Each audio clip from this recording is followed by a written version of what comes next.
C'est ça mon conseil, c'est d'être patient et de viser le moyen et long terme plus que vouloir des changements rapides qui seront pas forcément les plus pertinents.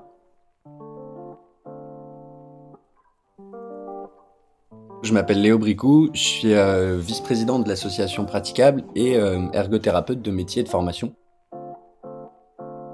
Du coup, le projet Praticable, c'est une association d'intérêt général qui, du coup, cherche à changer le paradigme du handicap dans la société à travers les sports extrêmes.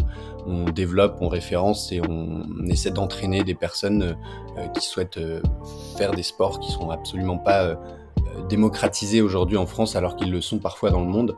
Et on l'utilise comme outil aussi pour impacter la société et montrer que voilà, le handicap est relatif et que le sport extrême est un super bon médiateur pour faire avancer les gens et leur permettre de participer socialement. Et ben, moi, quand j'ai trouvé la plateforme, j'ai trouvé le concept vraiment cool.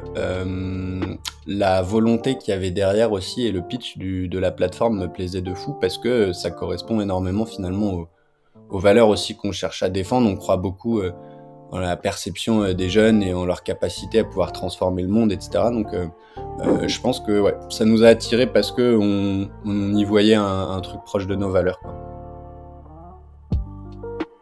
Ouais, et bah, c'est très cool parce qu'en fait, Bidou, ça a été un peu une pièce maîtresse d'une évolution assez importante pour nous. C'est-à-dire que cette plateforme, déjà, nous a forcé à nous réaligner par rapport à ce que les gens attendent dans un projet. Ils veulent voir aussi les gens qui l'opèrent parce que c'est comme ça qu'ils y font confiance. Et ensuite, ça nous a demandé, pour répondre à des appels à projets, d'être super méthodo, de passer beaucoup de temps sur comment on parle de notre projet. La structure qui était proposée sur la plateforme était très claire et en même temps très challengeante, c'est-à-dire qu'à des moments, il fallait aller chercher beaucoup d'informations pour réussir à le faire, mais derrière, c'est des choses qu'on a beaucoup réutilisées.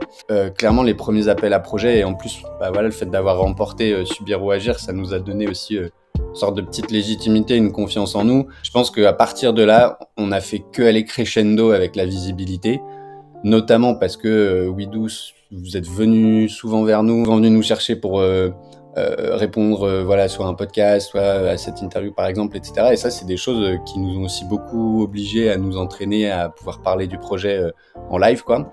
Donc encore une fois, je pense que vous nous avez amené plein de petits challenges hyper stimulants et gratifiants. Franchement, il faut parler de ses envies à des gens comme ça. En fait, faut jamais passer par la pensée limitante à se dire ouais mais je vais le saouler ou quoi. Moi c'est un peu la blague que je me fais à moi-même pour me forcer à le faire, c'est je me dis faut que je sois le plus relou possible parce que c'est comme ça que les gens je vais les impacter, quoi. Donc, et c'est un peu dans tous les projets comme ça associatifs, faut vraiment être dans l'idée de rien lâcher. Et même dans les moments où on a l'impression que tout est foutu et tout, parfois c'est une question de temps. Voilà. C'est ça mon conseil, c'est d'être patient et de viser le moyen et long terme plus que vouloir des changements rapides qui seront pas forcément les plus pertinents.